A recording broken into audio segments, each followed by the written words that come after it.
और 3 दिन की पूछताछ के बाद सीमा और सचिन वापस रबुपुरा लौट आए हैं। पाकिस्तान से भागकर आई सीमा हैदर की मुश्किलें मानो थमने का नाम नहीं ले रही, लेकिन यूपी एटीएस द्वारा लगातार 3 दिन की पूछताछ के बाद कोई ठोस सबूत नहीं मिल पाने की वजह से सीमा और सचिन को वापस घर भेज दिया गया।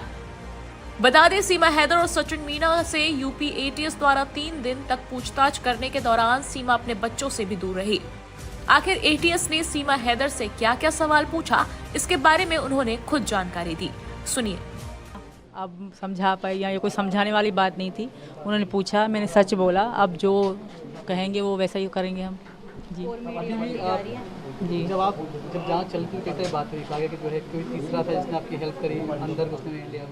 ऐसा कुछ भी नहीं था, ना ऐसा था, ना मैं किसी पे झूठा इल्जाम लगाऊंगी। अगर एक झूठ बोलूंगी तो 100 झूठ बोलने पड़ेंगे। यहाँ पर वो सच्चाई का दम भर रहे हैं, वापस अपनी उसी बात पर कायम है। लेकिन आपको बता दें कि सीमा जासूस होने की बात को नकार रही है और साथ ही साथ राष्ट्रपति से गुहार लगा रही है कि उसे भारतीय नागरिकता दी जाए। रिपोर्ट आपको दिखाते हैं।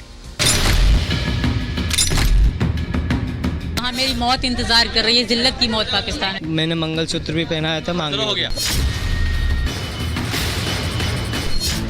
एक तरफ जहां पाकिस्तानी सीमा हैदर और हिंदुस्तानी सचिन मीणा नेपाल में अपनी शादी का दावा कर रहे हैं, शादी की तस्वीरें सबूत के तौर पर पेश कर रहे हैं, तो वहीं सीमा और सचिन की शादी सवालों के घेरे में है।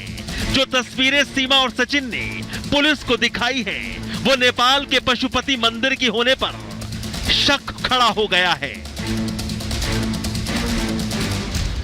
एटीएस की 3 दिन की पूछताछ के बाद जब सीमा हैदर और सचिन मीणा दोबारा से रबुपुरा गांव पहुंचे तो हलचल फिर से बढ़ गई। सीमा हैदर से 3 दिन में जो सवाल पूछे गए उसके बारे में जाना गया तो सीमा ने कहा, जो पूछा गया सब बताया, सब सच सच बताया। सीमा हैदर ने सचिन के घर वापस लौटने के बाद कहा कि मैं पाकिस्तान वापस गई तो मर जाऊंगी, पाकिस्तान में मेरी मौत निश्चित है। रहने दो, वहाँ मेरी मौत इंतजार कर रही है, जिल्लत की मौत पाकिस्तान है। आईएसआई एजेंट होने के सवाल पर सीमा ने कहा कि मोहब्बत में भारत आई हूँ, मैं सचिन से प्यार करती हूँ, अगर मैं दोषी पाई जाती हूँ तो मुझे जो सजा देंगे वो कबूल होगी। सरकार भले ही मुझे डिटेंशन सेंटर में रखे मगर बच्चे और सचिन के साथ रखे। सचिन मीणा ने कह दिया कि उन्होंने सीमा को अपनी पत्नी मान लिया है, कुछ भी हो जाए वो सीमा और उसके बच्चों के साथ ही रहेंगे। होटल वाले को सब नाम बताया था, मैंने कहा था कि आधार कार्ड भी ले लो, तो उन्होंने अनो कह दी थी आधार कार्ड की कोई ज़रूरत नहीं है। पहले मुझसे ये पूछा था कि तुम कहाँ से आए हो, क्या नाम है। मैंने बोला था मैं इंडिया दिल्ली से आया हूँ, इंडिया दिल्ली से आया हूँ, और कि इंडिया दिल्ली से आया हूँ, और बस ये पूछा था और ये बताया था। मैंने बोला था आधार कार्ड फादर कार्ड तो नहीं चाहिए, तो उसने बोला नहीं आधार कार्ड की कोई ज़रूरत नहीं, और नाम पूछा था बस मेरा, तो आधार कार्ड नहीं मांगा था। अब ये पता नहीं उसने नाम लिखा हो या ना लिखा हो। और ये क्या कि मैं उसको रोजीना 12 बजे के बाद रोजीना पैसे दे देते थे, रूम के 500 रुपये नेपाली रुपए में पैसे दे देते थे। क्या बात है जो आप बता रहे हैं? नहीं, ऐसा कोई बात नहीं है। आप जो है 4 फोन थे सीमा के पास में, 4 फोन किस तरह के थे? 4 फोन थे, वो बच्चों के भी थे और इसके भी थे। एक से हम दोनों बात करते थे और बच्चे जो रोते थे चल वो के फ़ोन दो फ़ोन दो। हमारी तो कॉल 24 घंटा चली रहती थी, जब फ़ोन बीतता था जब ही थोड़ा शांत मिलते रहते थे फ़ोन। तो ये हॉटस्पॉट दे के बच्चे चलाते रहते थे। आगे क्या करने वाले हैं आप? आगे के देखते हैं क्या होता है। अभी तो हम आगे की खैर भगवान तो है नहीं कि आगे की देख लें कि क्या है आगे क्या होना।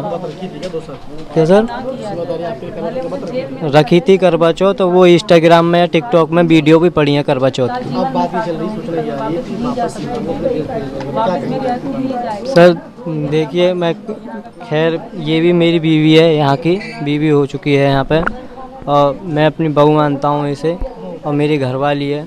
ऐसा ना करें कि हम दोनों का जीवन खराब हो और हम दोनों बस सही सलामत रहना चाहते।